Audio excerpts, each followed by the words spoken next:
I've been asked if I will vlog the minced beef hot pot when I make it, so I'm making it for tonight's tea.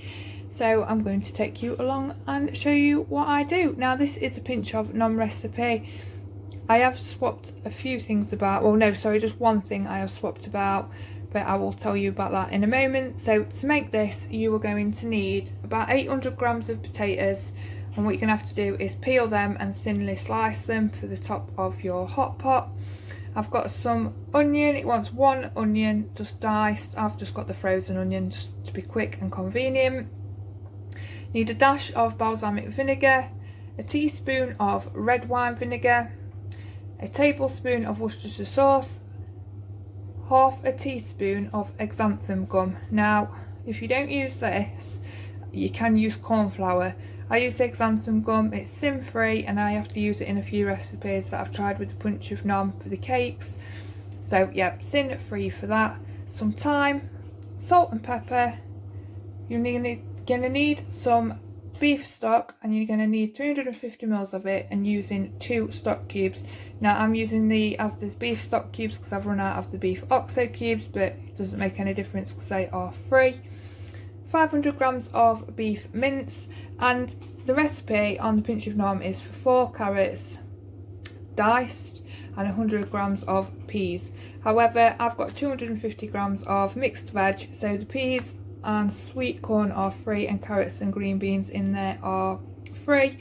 I thought I had more of the mixed veg left in the freezer than what I actually did, but I'm going to be pairing this with plenty of speed anyway.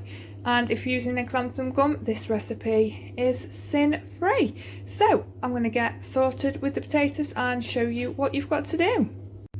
So I've peeled the potatoes, and now I'm just going to slice them for the top of the minced beef hot pot. I can't remember what I was cooking then.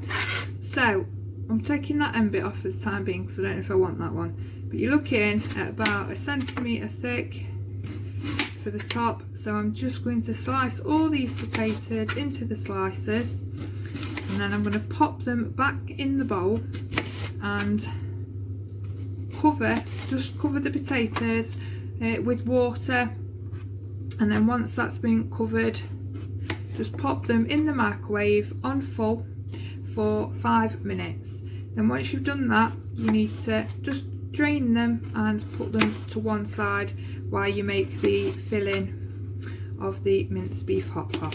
So I'm going to carry on chopping these, and then I will come back to you when we come to make the filling.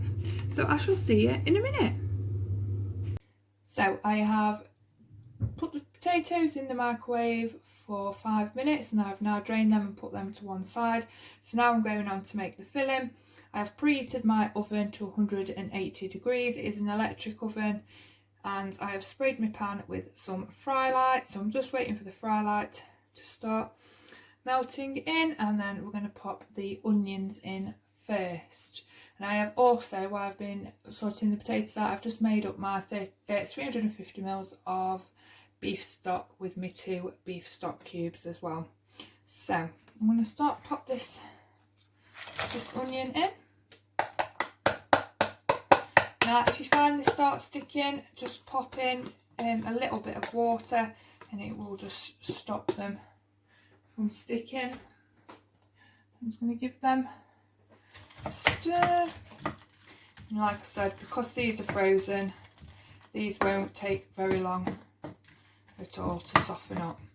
So give that a minute, and then what you want to be doing is getting your mince ready while they are cooking a minute. So I will catch you when we're ready to put the mince in.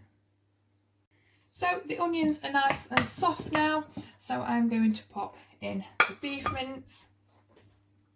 Try and not let the pan take off, and I'm just going to use the back of my spoon just to break down the mince.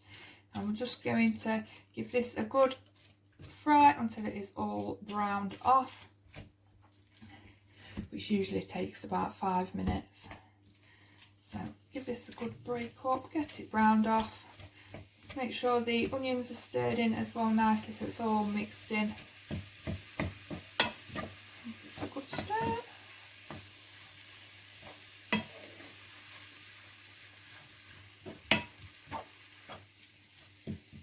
about the smell of onions cooking. Really, really strong these ones are, they're really nice. So I'm going to keep giving this a stir and brown it off, and then I will catch you in a second to show you what we're going to do next. So the mince is browned. I have just drained off the excess fat in there as well. One thing I did mean to say as well is that when you put the carrots in, if you were using the fresh carrots, you needed to put your fresh carrots in when you put the onion in. So now that's all browned, we're going to add in our ingredients. So we're going to need a splash of balsamic. Oh, a little bit too much went in there. Oh yes, we splashed it up the wall, but it won't matter anyway because it will reduce down. So we've got that in. We want a tablespoon of Worcestershire sauce. Why the balsamic vinegar doesn't come with a stopper on like the Worcestershire sauce, it would make a big help. So a tablespoon of Worcestershire sauce and 1 teaspoon of the red wine vinegar, and then fresh, it does say fresh thyme on the recipe, however I am just using dried. I'm just going to give it a good sprinkle in, and I'm going to give that a good stir.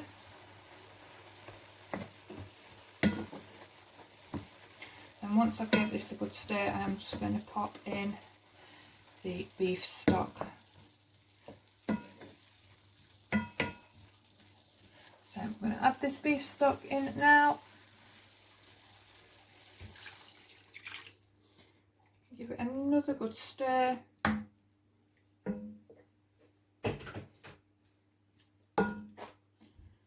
sure it's all mixed in nicely. Then I'm going to turn the heat up, bring it to the boil. I've put it on number 8. I'm going to bring this to the boil, and then I'm going to allow it to simmer for 10 minutes, and the stock and the juice in there should have reduced by half. So I'm going to let that do its business, and then I will show you what's next. So now the stock has reduced down to half the amount that was in there. I'm just going to stir in the frozen veg.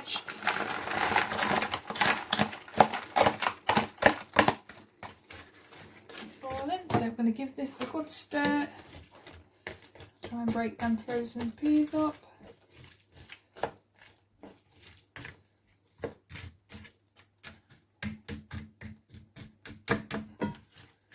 As you can see, there is sweet corn, carrots, green beans and peas in there. So the peas and the sweet corn are free, and the carrots and green beans are speed. And then here comes the xanthan gum, or if you are using corn flour or gravy granules, then now is your time to pop that in, and obviously change your sins according to whatever you are using. So this recipe wants half a teaspoon of the xanthan gum, and it says to put it in half of that first. So a quarter of a teaspoon in first, give it a good stir around so it doesn't go all lumpy, and then check on your consistency of your liquid in there. And then if it's a bit too runny for what you want it, then you can add the other quarter of a teaspoon in after that. So I'm going to pop my first quarter in first and see how we go. And you need to, when you put it in, if you sprinkle it as best as you can and then quickly stir it. So I'm hoping that I don't end up sending this everywhere. So I'm just going to sprinkle it in. This is just like the corn flour. I'm going to quickly get that mixed in and just see if this comes to the consistency that we want it to without getting lumpy.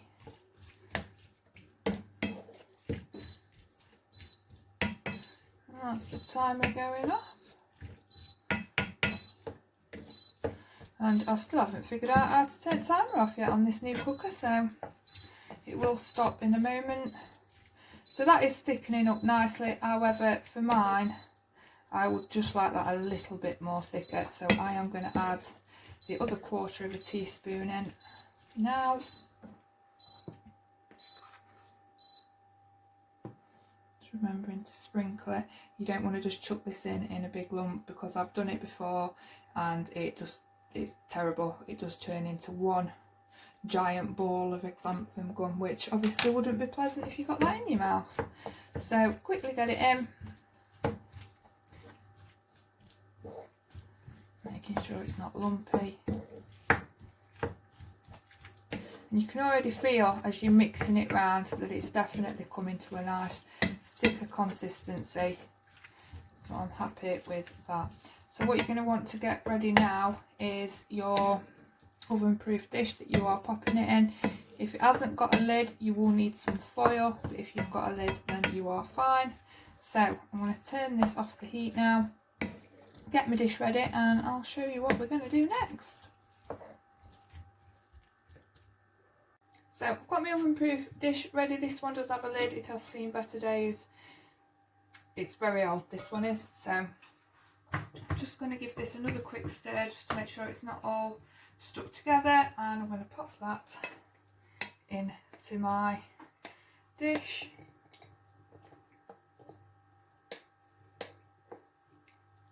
Making sure to get it in the bowl and not on the worktop.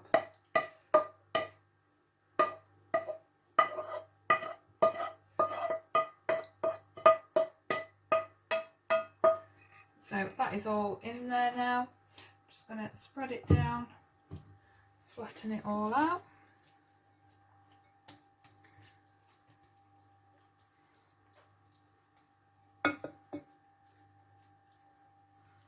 So once you're happy with that and it's all levelled out nicely, now it's time to put them potatoes on top.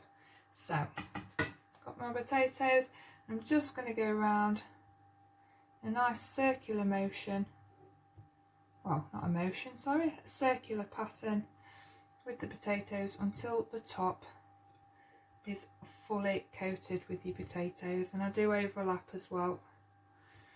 So I am going to continue doing this, and then once you have finished popping these all the way around, you are going to spray with a bit of fry light and then season with some salt and pepper, and then you're going to pop in the oven with your lid or your foil on top for 35 minutes.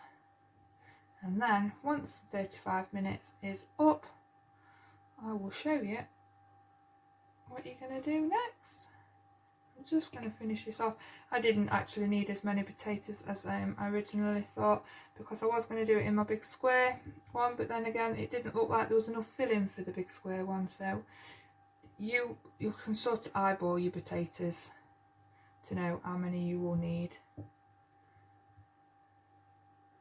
So just put that in there. So that is all finished with that. I'll just put one more there. So I'm going to spray this with fry light, salt and pepper it, and then we can pop it in the oven. Just a little spray, salt and pepper.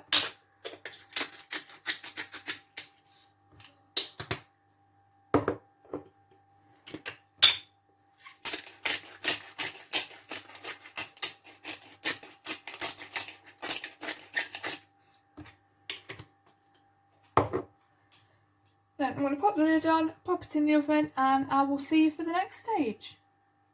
Okay, so the hot pot has been in the oven for 35 minutes. I've taken the lid off and I'm going to pop it in there now for another 25 minutes, or until the potatoes are cooked all the way through and they're nice and golden brown on top. So I will show you what it looks like in the end. So potatoes are golden brown on top now and they're cooked all the way through. So it is done. So if you try this recipe, I hope you like it, and let me know down in the comments. And if there's anything in particular you want me to film recipe wise, then let me know and I'll see if I can do it for you. Thank you very much for watching, and until the next one, please stay safe and take care.